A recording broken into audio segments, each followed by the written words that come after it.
So Trippie Red is supposed to drop an album, but get this, it's a rock album. It's called Neon Shark. And I don't really know what to think about that. I mean, the one thing with Trippie Red receiving a lot of hate in the last year, it was kind of crazy. That Pegasus album wasn't really all that. And I could see a lot of people, kind of not really feeling them. I seen some stupid ass posts on Twitter talking about, artists we should leave in 2020, and he was on it basically. I think it was him, French, and the clown ass nigga and somebody else. But no, we not leaving Trippie Red in 2020. That nigga's dope. See, the thing about Trippie Red is I think people can appreciate his rapping or whatever you want to call it, mumble rap or whatever the case may be. But he's great at harmonizing, and he's actually dope live. I seen a few videos on YouTube of him with I think was it a band, orchestra or something like that. He actually can hold the same notes he uses with autotune. So dude is mad talented. The thing that I admire about him is his more, I guess you'll call them, soft emo songs, where it's basically a song like Sun or A Love Letter to You 4, Coy Leray, songs like that where they're more melodic in sound. And I think he's great at that. You know what I mean? I really wouldn't call it R&B, but, just some melodic emo type music. I feel he could do a whole project like that. But for a rock album, I don't know. I think if he got the elements right, you definitely want to holler at the right people as far as production. I know it's an influence from Lil Wayne because Lil Wayne did the Rebirth album, which to this day people still are decisive on it, but I think it's dope. But I feel like he needs Travis Barker, that's for one. You know what I mean? And hit up like MGK, because MGK album was fire last year. And I think if he get the right people, in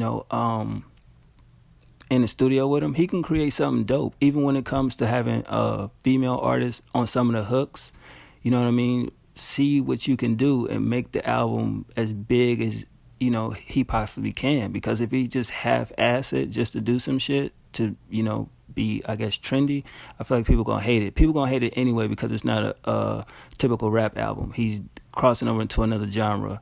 And then the Wayne comparisons, which is crazy. He's not no Lil Wayne. He's not the new Lil Wayne, in my personal opinion. You know what I mean? But the rock album thing, I'm not mad at it. You know what I mean? It was even a rumor that Kendrick's next album was supposed to be influenced by rock or whatever the case may be. But it's not about Kendrick. It's about Trippie right now. So I feel like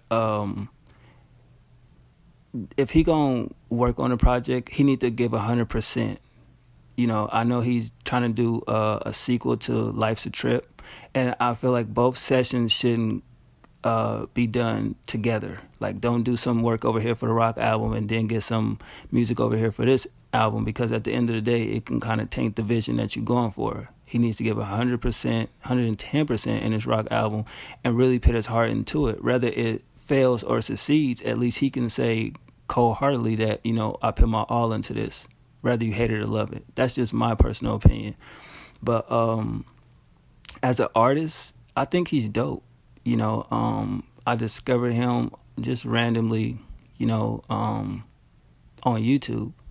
And it was the comparison shit that he was saying about him and Uzi was kind of, I think they had like a little riff or something like that. I have never heard his music. And so I went on there and was like, oh shit, this the dude that was talking about Uzi. You know what I mean? And it was Love Scars.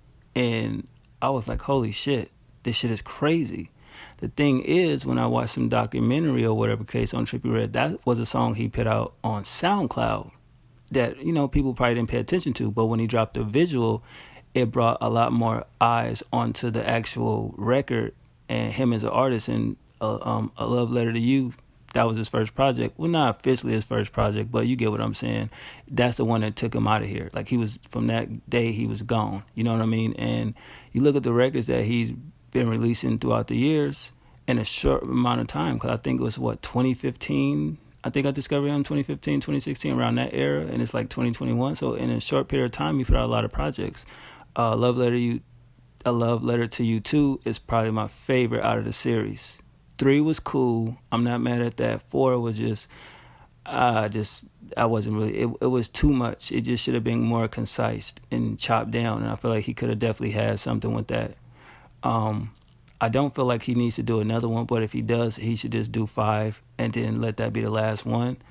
Um, the Pegasus album, I feel like it it something went wrong. The artwork was just horrible, but I feel like he should have did more research on the word itself and figure out what it meant to him, and make the music match the title. Because sometimes these niggas will drop a title to an album or a project, and then the music don't have shit to do with that. So when I heard he was doing a rock album, I was kind of like, what the fuck? Like, I could see it though, because he definitely got the voice range for it when it comes to all that yelling and screaming and shit like that. Also, he should get with Youngblood, the guy that MGK worked with. I didn't really know nothing about him, and go Apple Music and just listen to a few things. He got a few joints I actually fuck with. My favorite, I can't think of the name of the song, but it's basically the original Loser is in the hook. I think that song is phenomenal. I fuck with that song a lot. So yeah, discovering new artists sometimes is dope. And I feel like if Trippie really want to do that, he definitely need the right pieces. Or don't do it at all, or just make it like a little EP. But if you're going to go a full album, you definitely want to have it to where from the beginning all the way to the end, it's a journey, it's a ride, and fans can get something out of it. That's just what I think. I don't want to spend too much time talking about it, but I definitely think the artwork is pretty dope, even though it looks like he's taking a shot at his nemesis, and we all know who that nigga is, so we don't really got to speak on that. But I could say I'm kind of intrigued, and it's a lot of music that's supposed to drop this year that I know y'all like, oh, you could have talked about anything. What about J. Cole, Drake about to drop, Kendrick? But I'll get to that later. But yeah, Trippie Red definitely, I'm anticipating him to at least whatever he does this year in music, he definitely will have a solid project that I'm not going to throw the word classic out because I feel like people do that too much anyway. But I feel like it's definitely he would drop a body of work that make people give him the thumbs up like, okay, we can't front on this. You know what I'm saying? So it's just all about if people take the art serious, not just going there saying anything that doesn't make any sense, mumbling through the song and trying to act like it's a hit. Because sometimes, yeah, people can make a bullshit record and become a number one record, but it's a bullshit record. But when you got talent like he got, regardless if you like him or not, the dude is talented.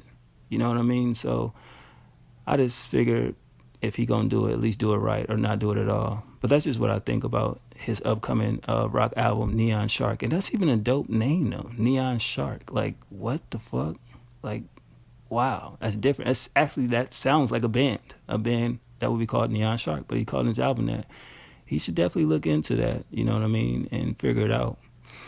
But I don't want to hear no bullshit songs or no weird-ass features that will fuck up the record, because he has a thing with him where he'll jump on somebody's record and the song is fucking crazy if he would have kept it himself. He'll give somebody a dope-ass hook, even if he don't come with the actual production himself. They come with the production, but just the hook, I feel like it's wasted, especially with that record he did with KSI. That was a hit record, and if he could have kept that song for himself, paperwork, money, whatever had to happen for him to keep that shit would have been his number one song, guaranteed. That would have been it would have been a classic. And eventually, whatever he does, I want to see him and Drake finally work together, because I still feel like he was robbed with the God's Plan song, and we didn't give a fuck about that record until we heard that Trippie Red drop, and that's a fact. You know what I mean? That's what everybody was talking about. It was crazy, but I guess he didn't send his verse back in time, and Drake wanted to put it out because of the reception that the little clip got. And I think that's kind of dope, but at the same time it's fucked up, because I think that a lot of people was really looking forward to the record because of Trippie involvement, not really Drake. Just saying. But if y'all a fan of Trippie Red, leave your thoughts in the comments. What y'all think about him crossing over to another genre of music? Do you think it'll be dope? Think it'll be bad? And if it is good, would you want to hear another album with him in, different genres? Y'all be safe out there. Happy New Year, and I'ma holla. One.